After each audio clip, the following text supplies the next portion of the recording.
Okay, guys, so I'm sitting here reading the Bible, and I'm in John 18. I think it's a lot of verses, but basically John 18 verses 28 through 38. And one thing I realized is that, oh my gosh, there's a lot of noise going on. Hold on, let me turn this down. One thing that I'm really realizing is that God will meet you at, I wrote it down because I was just on a phone call and I was like, no, let me hang up the phone call and record the video because this is crazy. Jesus will meet you at your level of heart posture, understanding, and then take you where he wants you to go. So sorry guys, my eyes is breaking out a little bit because I think I used some type of face cream that like literally tried to take me out. So my eyes are like sensitive and it just looks like crazy. I don't care. So Jesus will meet you at your point of heart posture, and he'll meet you at your level of heart posture and your level of understanding. And then he'll take you where he wants you to go. But the take you where he wants you to go part is the part where we meet him. You know what I'm saying? He didn't force Pilate to make a specific decision. And part of this is because it was loyal for him to die for the world. But sidebar for like other situations. Like Jesus will, and I've noticed that like even in my own like intimacy with him, where it's like he will meet me at my level of heart posture and understanding. So even when I struggle with idolatry, what's it called? Like idolatry of a bunch of things, honestly. And he did a whole thing where he had me in my room and he was like, homegirl. He had me sitting in my prayer closet and I was like looking out, and he had me clean out my closet. I think the day prior, and he said, look around. This is what your heart looks like. The room looked crazy. This is what your heart looks like. And I was like, oh, this is everything that you love. And then I had my music playing in the background, and he said, and I had scriptures all over the wall. He said, and I'm in here with you, but this is what your heart looks like. It's full of things that you love and little spurts of me. And I was just like, oh my gosh. And that was his way of telling me that I struggled with idolatry. And that was his way of meeting me. But my heart posture was not to struggle with that. I want to please the Lord. And I love him too. And so like my heart posture, he met me at my heart posture, which was, I don't want to hurt you. I don't want to do anything that's going to not please you. So he met me there with compassion, with grace. And then he met me at my level of understanding. I'm a very visual learner. And so he takes me through like these life experiences. I'm like, not like, you know, some people got to make it up. Like, and then this was God. And then you try to no, like he will literally, oh my gosh, I just can't even explain it. Like he'll literally put me in these in vivo with him experiences and speak to me. It's just crazy. So, that was my level of understanding, visual learning and life experiences and intimacy, because that's where I'm at with him. And that's what I like. That's how I like to learn. That's how I learn best. So even in school, like when I had a one-on-one teacher, I learned a lot better. When I had visual things, when I had things to touch, when I had life experiences, when we went on a field trip, those things helped me learn. So he met me at my heart posture, which was, Lord, I don't want to please you. I don't want to please you. Lord, I don't want to hurt you. I want to please you. But there's something in me. He knew there was something in me that he wanted to get out. So he met me at that heart posture with grace. Even though idolatry was there, he met me with grace. He met me with love and compassion. And then at my understanding, and he said, it was so simple. And sometimes I think I look at how God talks to me and I'm like, oh yeah, no, I'm still learning a lot. But he sat me in the in my closet and he said, look around. And I'm like, yeah. He's like, this is what your heart looks like. I'm like, oh, lots of stuff. It's a mess in here. I like all this stuff. He's like, yeah, it's stuff that you like. And there's little spurts of me. But I want to help you. And I'm in here with you, but I want to help you. And I was like, oh. So, anywho, Jesus will meet you at your level of understanding and your heart posture. He'll meet you at your heart posture. And that's what he did even with the Pharisees. And I was reading and I was wondering, like, why did you meet? The disciples would ask the exact same question that the Pharisees would ask, but Jesus met them differently. He would respond to them differently. You know what I mean? When they were wondering, like, is this the Son of God? Or they were following him, learning with him, but they still had curiosity about his identity, right? But the Pharisees, at a point, they were wondering about him and his identity, but it was at a different heart posture. So he addressed them differently than he addressed the disciples. Crazy, right? But yeah, so I'm saying it again. Okay, for those of you guys who don't like people repeating themselves, I repeat myself. So Jesus will meet you at your heart posture level and your level of understanding, and he will take you where he wants you to go. But that wants you to go part, you have to kind of meet him there. Like, we're gonna go together. Like, you got to say yes. Like when he met Peter and he said, come and follow me. And he had made, like, Peter was a fisherman, so he met him in that fisherman state, draw your net again. He's like, oh, well, I've been fishing for a long time, you know what I'm saying? And he's like, yeah, I know, do it again. He's like, okay, boop, all the fish, bang. And now Peter's like, now you got Peter's attention.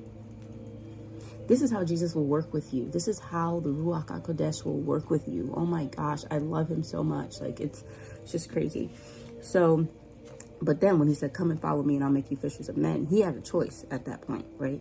So we have a choice, like, to follow or not to follow. Okay. So, I'm reading John 18. Really, I read like more than what I'm sharing with you right now, but I'm going to share this because I'm just get right to the nitty gritty. Jesus before Pilate. And it blew my mind because I'm sitting here and I'm like, Lord, I don't know if any of you guys have ever prayed for people in the Bible. And I don't know that I have ever prayed for people in the Bible up until today. Like, I really feel for some people that back in the Bible days, because some of them really did not know. You know what I mean? And some of them were really gaining understanding and just had some bad breaks. And I'm like, oh my gosh, Lord, will you forgive them? Like, am I going to see them in heaven? Like, because I'm going to heaven in Jesus' name. But am I going to see them? Or will they be there? Because, man, like, I feel for them. It wasn't until today, Peter denied Jesus like a bunch of times. We're going to get to it. But Peter denied Jesus like 3 times or whatever. And it wasn't until today that my heart was moved with compassion for him. Before, I used to be like, dang, Jesus, you going through all this. And then even your own man's, what did he do? He denied you 3 times. And that's crazy. Dang, Peter, that sucks. And I had some level of compassion, like, you know what I mean? But it wasn't like it was today. Like today, I feel like the heart of God, like the Lord softened my heart for Peter, because going back to this thing, he'll meet you at your heart posture, your level of understanding. Like, it wasn't Peter's heart posture for him to want to deny Jesus. That's a whole nother word for another day. I don't have full understanding on that, so I'm actually not going to talk on that between him and Judas, because that's just like what came to my mind just now. But yeah. So anywho, he denied him 3 times, and I had a compassion in my heart. I'm like, man, come on, Peter, like you can do this. Like, but I don't know why he did that. God didn't even explain to us why he did that. He just told him it was going to happen. You know what I mean? But I'm just like, oh my gosh, like, but we do this stuff all the time in different ways. But I'm just like, Peter, come on, you can do it. You can overcome this. And that is how I believe that God sees Peter. That is how I believe that God sees us when we're met with sin in a test, or we're being tempted by our own desires, in the flesh, the devil, all that. Like, he's like, you can do this. I've given you the power to do this. So I'm like over here like, oh, Peter, and like, you can do this. And I'm like, man, like, I know that sucks. Like, you know what I'm saying? Like, I know that like,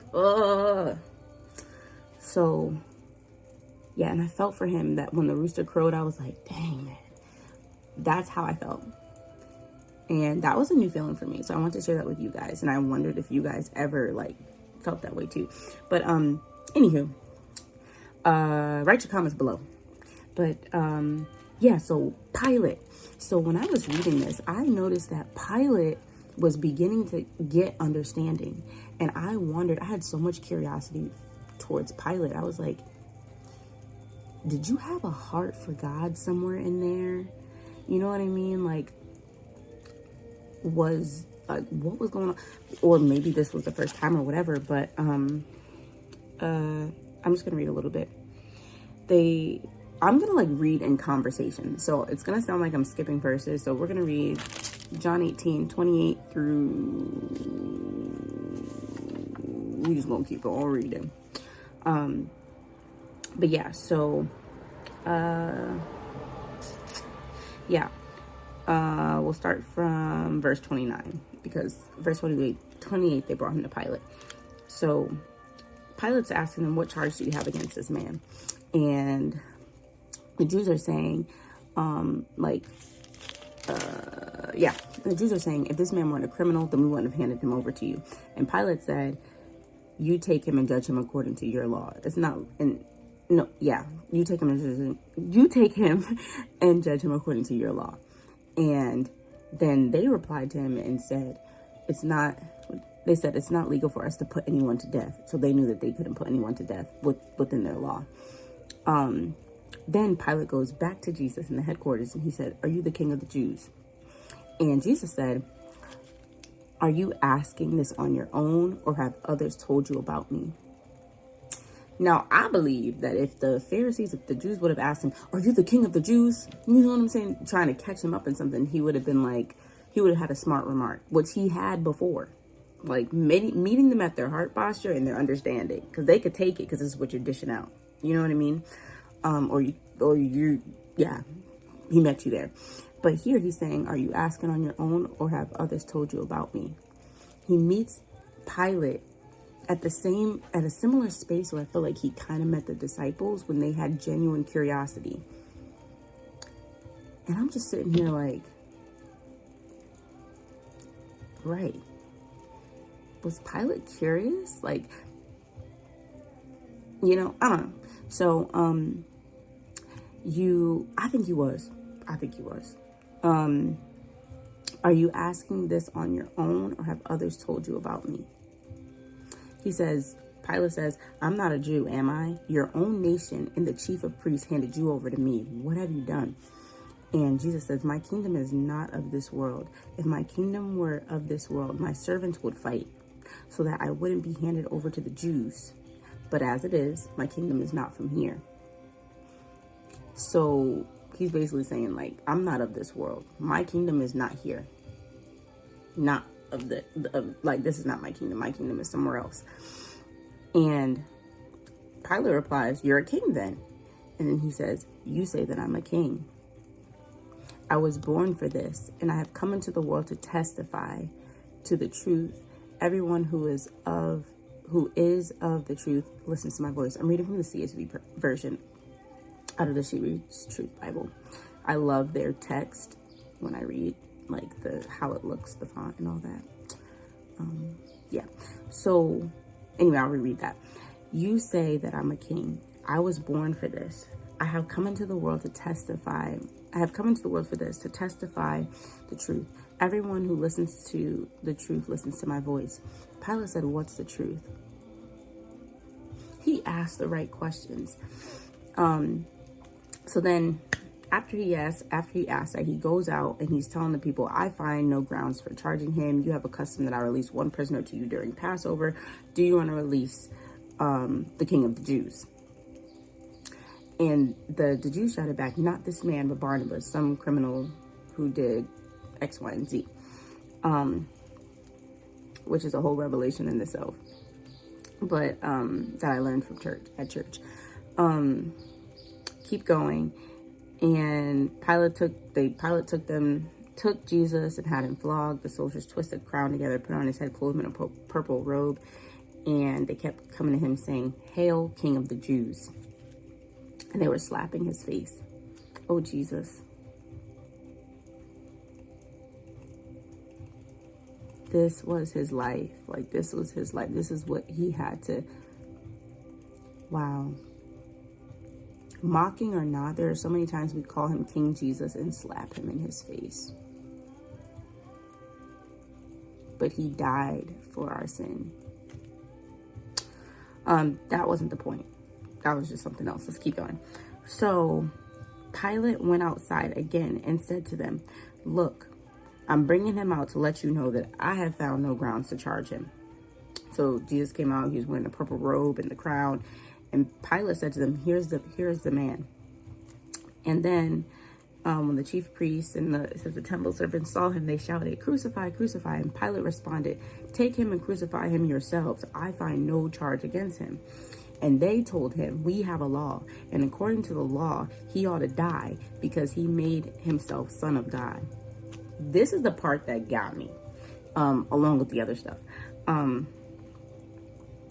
We have a law, and according to that law, he ought to die because he made himself Son of God.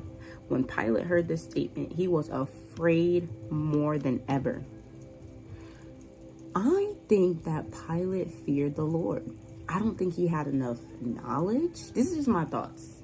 I don't know you guys' thoughts too, but I don't think that he had the knowledge. Like his heart was there, like, but then he didn't have enough knowledge, enough understanding.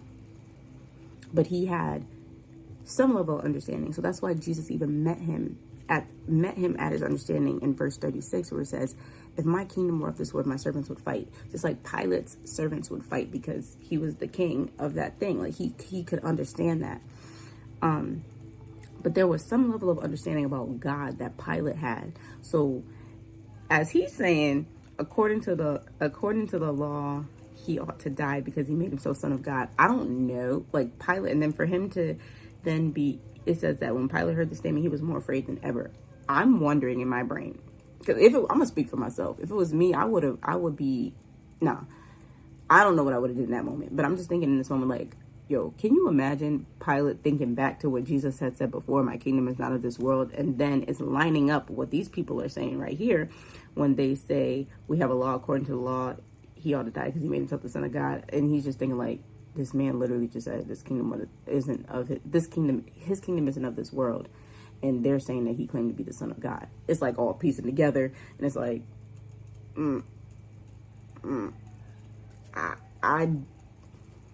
I can feel, even in this very moment, his anxiety. Like, yo, I don't have enough understanding about this, but there was something in him, I believe, that feared the Lord. Even if he didn't know how to really do that, how to walk that out. And there are people in that space in this life. Like, Lord have mercy on us all. Lord have mercy on us all. So, and then it says, so when Pilate heard this statement, he was afraid more than ever. He went back to the headquarters and asked Jesus, "Where are you from?"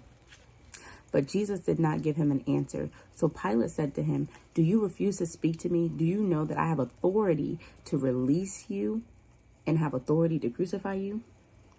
Jesus said, "You would have no authority over me at all if it had not been given to you from above." So he's honoring that, but he's not idolizing him, right? But he's honoring, he's like, yeah, God gave you this position on this earth, and you wouldn't have that authority to do this at all if it wasn't given to you from God. Oh, Jesus, even in this moment, meeting him with compassion, like, now we all know that he had to die, right? But I'm talking about something else here. You know what I mean?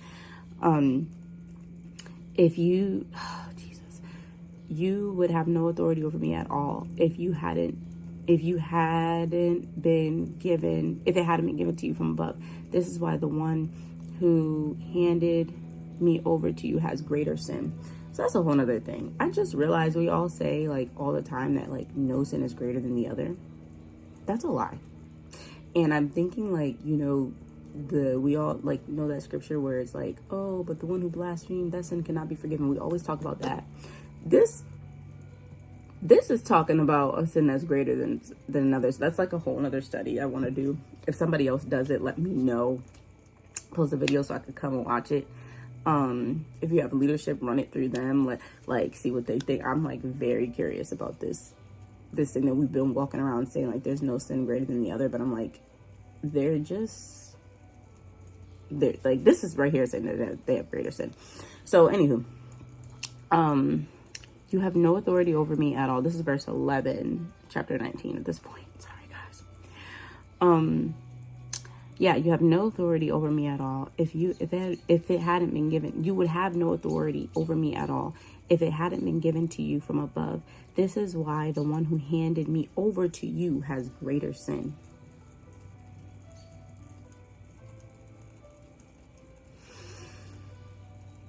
Lord, give me understanding. Give me understanding about that one. More understanding, Lord, in the name of Jesus. Then it says, from that moment, Pilate kept trying to release him. Nah, you cannot tell me that he didn't have some type of heart. Like there was something working in him, even for Jesus to meet him at that place of compassion. When the people wanted to even crucify him before or do all this like crazy stuff to him before, why would you do this to me now? Like talking to them in this way, like, why would you do this to me now? I've preached in your synagogues in public. Why are you trying to take me in secret? But this is so the will of the Father could happen. He didn't respond this way to Pilate when it came to crucifixion.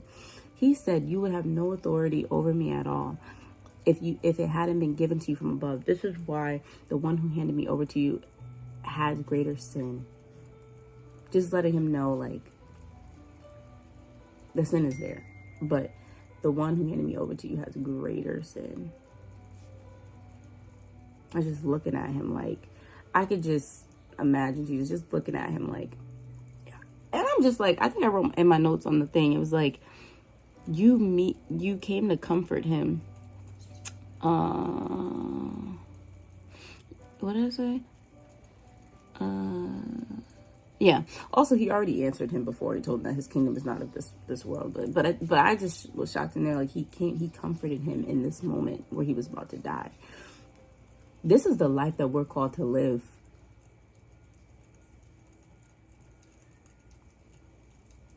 Lord, give me the faith. Give me the faith. This is the life, guys, that we're called to live. Like, all right. So then it says, from that moment on, Pilate kept trying to release him.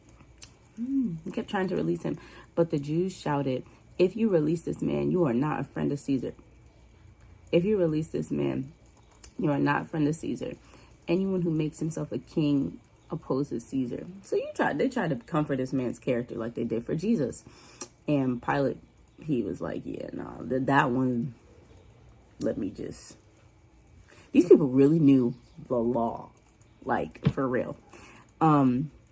So I don't even know if that was a law, but he just, even that statement alone, like, can you imagine, like, and this is like sometimes happens like in our friend groups or whatever, or in a situation for the unfriendly friend, I guess you would say, where the person is like, you know what I mean? The person is like, where the person is like, here is your king. I'm sorry. I'm all over the place. I got to text it now. I'm just like, ah. But I don't want to, I tried to mute my computer, but I don't really want to mute it because there's a fireplace thing going on. You know, that's something that you could do. Like when you do Bible study, if you just put a fireplace on your computer, if you don't have a real fireplace, the crackling of the fire, it just does something for me. It's very comforting. But then somebody texted me in the middle of the video and I just got distracted for a hot second. But anywho, yeah, like people will do that. If you're this person's friend, then you will treat this person this way. If you're this person's friend, you can't call yourself a friend of this person, but you do X, Y, and Z in order to get you to sin. In order to get you to sin. If you go to this church and you do this, that means that you're not loyal. If you do, but your loyalty is to who though? But your friendship is greater to who though? The Lord at the end of the day, right? So I'm just sitting here, mind you, this is that revelation I literally just caught in this moment. So I'm like, whenever I catch a revelation in the moment, I'm like, Lord, please let it stick to my body like oats. Give me a face like flint in the name of Jesus. But I'm just like reading that. I'm like, oh my gosh. So then Pilate heard these words and he brought Jesus outside and sat down on the stove pavement. It was preparation day for Passover and it was about noon. He told the Jews, here is your king. Even from the time when he started addressing Jesus as their king. Didn't even call him a mere man anymore at that point. I think there was another time when he had brought him out and he was like, here's the man. Do you want this man or Barnabas? Or there was one other point he called him man, but he was gaining understanding. But once he had that fear, he was like, yeah, here's your king. Here's your king. And they shouted, take him away, crucify him. And Pilate said, should I crucify your king? No, there was something working inside of Pilate. There was something working inside of Pilate. Jesus. And they said that we have no king but Caesar. And I wrote in my notes, I wondered if they like denounced him at that point. But yeah. Then he handed him over to be crucified. And that was just the prophetic word like over his life that was supposed to happen. So yeah. I also want to encourage you guys to, when you highlight, it's cool to have different color highlighters. It's like coming off right now. You can barely see it, but I wrote it, and I got to rewrite it in Sharpie, some like what each one meant. And as I was reading, I used to highlight a lot of the things that Pharisees or like people did that I thought was bad in red, as in like, this is bad, Satan, da da da. But then I had some in this, which was God's word, God's character, God's will, this color. So as I was like, as the Lord was like, as I was walking more with the Lord, and like I feel like he was maturing me in certain areas, and I'm still being matured in areas, I realized that some stuff I was highlighting in this was really this all along. Or this is my word for prophetic words or prophecy coming to pass. It was really these two, but not these two, but not this one. And or really God using this one for it to wind up being these two. And I was just like, oh, I got some growing to do. We all got some growing to do. Because a lot of times we think that the work of the devil is just like, you know, just, yeah. We think it's the devil. And it could be. But it will always be used for the good. Or indeed, it's just like what has to happen for the will of God to come to pass. Anywho, yeah, so Jesus, I'm just like, this whole thing just did it for me this morning. Like, quite literally, I'm like, oh my gosh. So Jesus meets you at your, I don't know any other, he probably meets you in other places, you know, but this is just what he gave me this morning. And I want to share with you guys because I was on the phone talking about it. And I was like, no, I need to record this like right now. But he'll meet you at your heart posture, your heart posture level, and your level of understanding, and he'll take you where he wants you to go if you're willing to go with him. Now, Pilate could have said, I'm not doing that. Y'all gonna have to deal with this man. And God probably could have given him another way to be crucified, however, but the crucifixion had to happen. You know what I mean? So that's the take him where he wants you to go type thing. It all just had to happen for that way. I mean, all had to happen that way. But, yeah, that's what the Lord gave me. And I just want to know, like, do you guys pray for people in the Bible? Because I really, as I was reading this, I was praying for Pilate. I'm like, man, but you died for sin. So I think Pilate is good.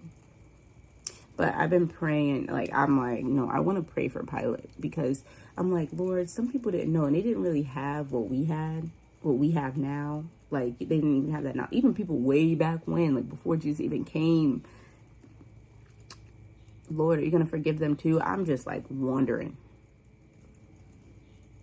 But anywho, Pilate, he's number one on my hit list. I'm praying for Pilate because I just know, I don't know.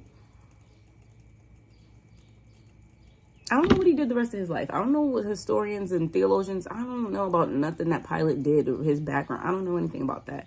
What I know is in this moment where he had an interaction with Jesus Christ, yo, first of all, I'm just sitting here like, if I had an interaction with Jesus Christ, like the body, him right here, bow, that would be crazy. But in this, I just know in this current moment, in the purity of the word, I'm praying for Pilate. I'm praying for Pilate. And those are the places that Jesus meets us at. Let me know what you guys think. Hopefully this video wasn't too long. Yeah, it's about 30 minutes. I didn't think it was going to be that long, but I love you guys.